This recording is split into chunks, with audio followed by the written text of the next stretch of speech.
Hi everyone, welcome back to the Ford Cummins Dream Truck build. This is part 3, and we'll be continuing to work on the wiring harness to get it out so we can rebuild it for the Cummins. I don't want to spend long on this intro, so let's get into it.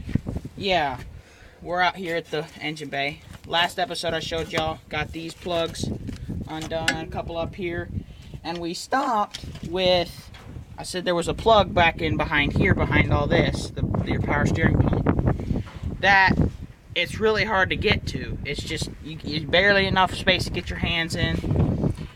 And y'all notice I took this hose off. That helped considerably. And what it is, I thought it was a, had like 2 prongs on the outside that you had to pull back. Like it clips on, you have to pull them back so it comes off. But it's actually not. It's just to press down the top and pull it off. It's pretty simple, but I actually broke it pulling out. This is your cam position sensor, I think, which is one I actually need, so hopefully this one will still work. But it's hard. It's like really long. Starts here and it's got a good, what, 1.5 foot of wire, and it, like, you have to snake it out behind all this, behind this hose, behind this, through these fuel lines, and whew, it took longer than I was hoping it would. I need an 11 deep well quarter-inch drive. I want to get this pipe out of the way and see if I can get more of this wiring harness.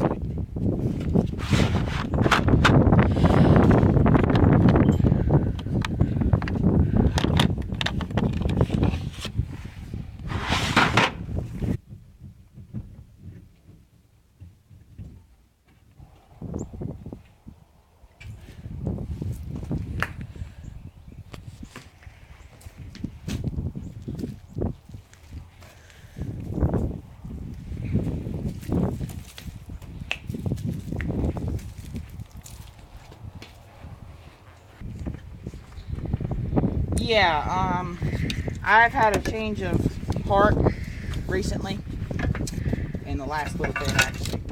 What I think I'm going to do now is, there's some of these wires are like way back in there and run back into the behind here and all in behind this stuff.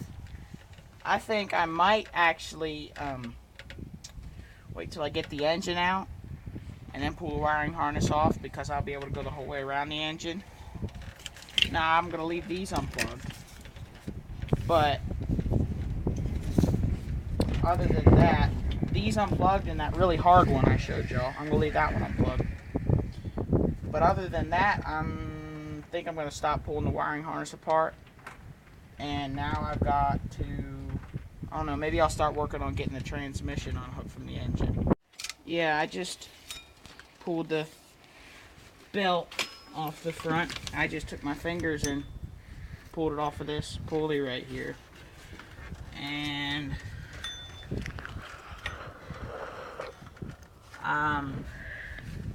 now I has to figure out how to turn that. Why is there a bee nest? Well, there's no bee nest there now. Yeah, now we're up underneath here. I kind of scrapped the idea of pulling the wiring harness out, because if this engine's coming out, why beat my hands up trying to get the wires loose if I can just wait till it's out and pull it off then. So now what I'm trying to do is get the torque converter bolts out. And to do that, you have to, here, hand me the phone. Here, I'll get y'all up in here. Up here. Here, I don't know if y'all can see that, but right here there's an access hole. It's right behind your engine oil pan.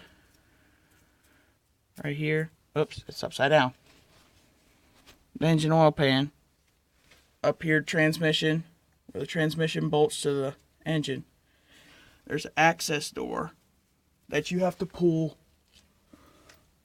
this rubber plug out of. And once you do that, you can look in there with a, I think it's a 14, and get the torque converter bolts loose. So that's what I'm going to be doing over the next little while.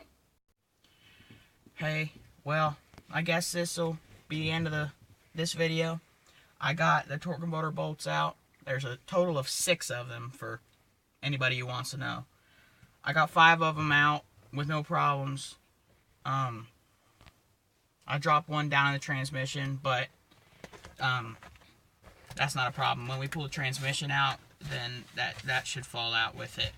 And anybody who wants to know, it's a 14mm nut is what I took off, and I used a 1/2-inch drive on the crank pulley on the front to turn the engine to get them all.